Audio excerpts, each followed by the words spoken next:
आज हम हिंदी की 11th क्लास का जो बचा हुआ था थोड़ा सा एक चैप्टर अभिव्यक्ति और माध्यम, हमारी किताब चल रही है। 3 किताब है, आपको पता है, अंतराल और अभिव्यक्ति और माध्यम। उसमें जनसंचार, माध्यम और लेखन, इसकी हम पुनरावृत्ति कर रहे हैं। पुनरावृत्ति समझते हो ना, रिवीजन। तो इसमें पहले करवा दिया था, तो ये सेकंड पार्ट है। जनसंचार के आधुनिक माध्यम कौन कौन से हैं, कोई बताएगा? जनसंचार के आधुनिक माध्यम रोज प्रयोग करते हो? टेलीफोन तो बहुत कम हो गया है। आधुनिक इंटरनेट है, सिनेमा है, रेडियो है, टीवी है, समाचार पत्र और पत्रिकाएं, ये आधुनिक है जनसंचार के माध्यम। समझ गए?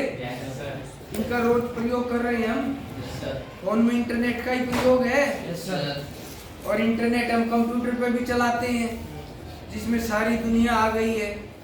तो इसमें प्रमुख पत्र और पत्रिकाओं के नाम आते हैं। आपको प्रमुख पत्र और पत्रिकाओं के नाम याद होने चाहिए। कोई बताएगा? जनसत्ता है, नवभारत टाइम्स है, टाइम्स ऑफ इंडिया है, हिंदुस्तान टाइम्स है, वेरी गुड। पत्रिकाओं के नाम नहीं याद नहीं है। इंडिया टुडे आती है, हाँ, दैनिक जागरण भी आता है। तो पत्रिकाओं के भी याद कर लीजिए नाम। तो राष्ट्रीय स्तर की जो मंथली जो निकलती हैं, उनके भी आप नाम याद करिए। कई बार ये पेपर में आ जाता है। रेडियो के बारे में पिछले में ही आया था पेपर में, मिड टर्म में आया था। भाई ये कौन सा माध्यम है? श्रव्य है, तो सुना जाता है, सिर्फ ये सुना जाता है। पहले यही ज्यादा चलता था। टेलीविजन और इससे नीचे का इतना विकास नहीं था जनसंचार के माध्यमों का। तो घर घर टीवी होता था, उसमें समाचार सुनते थे, नाटक आते थे, तो सभी लोग रेडियो के आसपास आके बैठ जाते थे, तो रेडियो में खबर सुनते थे। उसके बाद फिर टेलीविजन आया। टेलीविजन ने बड़ा तहलका मचाया, जैसे आज इंटरनेट है। टेलीविजन आज भी बहुत लोकप्रिय है, सभी देखते हैं, रोज ही देखते हैं। उनमें इंटरनेट लगा हुआ है, फिल्में भी आती हैं, सारे नाटक भी आते हैं, बहुत चैनल स्पोर्ट्स के हैं, कार्टून के हैं और न्यूज़ के हैं। तो बहुत सारा काम हम ज़्यादातर लोग टेलीविज़न से कर लेते हैं, मनोरंजन का और ज्ञान का। लेकिन बहुत ज़्यादा ज्ञान के लिए हमें, बहुत ज़्यादा काम के लिए, व्यवसायीकरण के लिए हमें इंटरनेट पर जाना पड़ता है।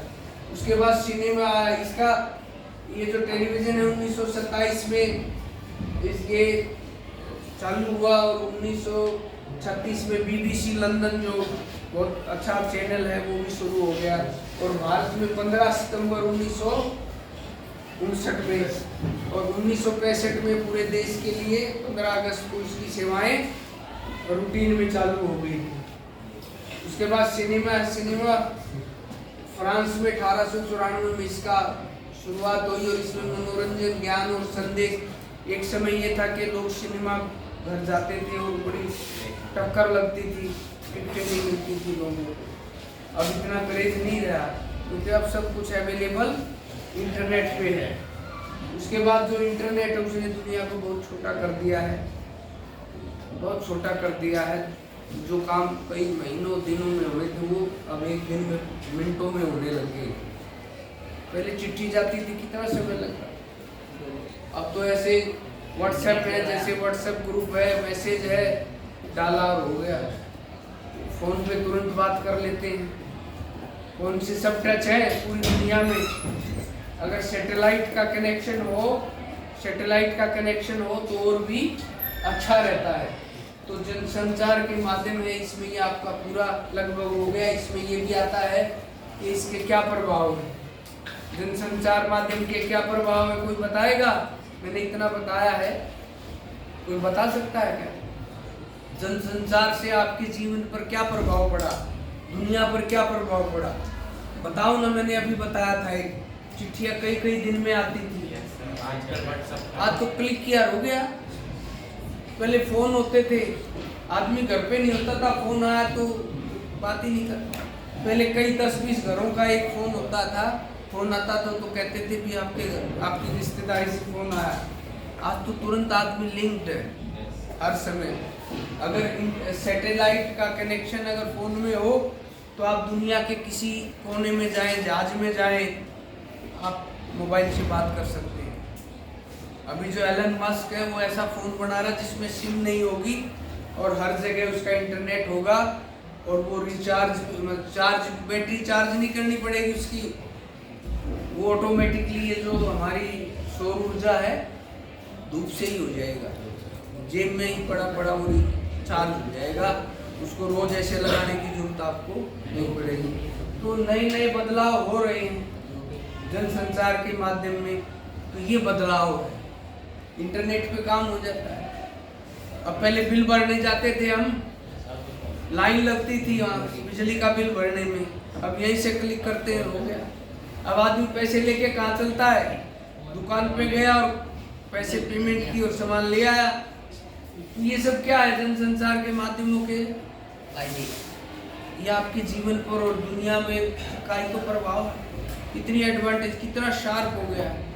कहते जब चांद पे इंसान गया तो इतनी भी टेक्नोलॉजी नहीं थी जितनी फोन में आज है, इससे भी कम टेक्नोलॉजी थी हमारे। अब तो रोबोट आ गए हैं, कुछ दिन में रोबोट पढ़ाया करेंगे, रोबोट घर का खाना बनाएंगे, सेफ्टी करेंगे, सारे काम रोबोट करेंगे।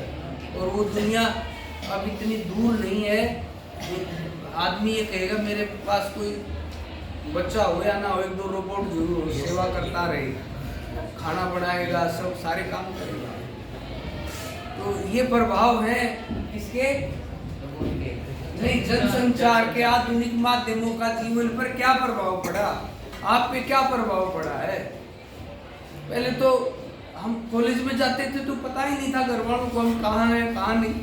आजकल फोन किया और बात हो गई। भाई 6-7 समुद्र पार किसी यूरोप अमेरिका में कोई किसी का बच्चा पढ़ रहा है, फोन किया तो इंटरनेट से तस्वीर भी आ रही, सब कुछ ठीक है। ये कितनी बड़ी बात है। तो आज बड़ा सरल जीवन कर दिया है जनसंचार के माध्यम, आधुनिक माध्यमों ने जीवन को बड़ा आसान और सरल कर दिया। बहुत पहले तो लोग संघर्ष बहुत था ना, अब वो चीजें नहीं रही। तो आज का पाठ ही खत्म होता है। ये आपने जो रेडियो, टेलीविजन, सिनेमा, इंटरनेट और आज जनसंचार के आधुनिक माध्यमों का जीवन पर क्या प्रभाव है, ये इसके क्वेश्चन है। इन पे आप रिवीजन कर लीजिए, याद कर लीजिए परीक्षा की दृष्टि से। तो आज खत्म हो।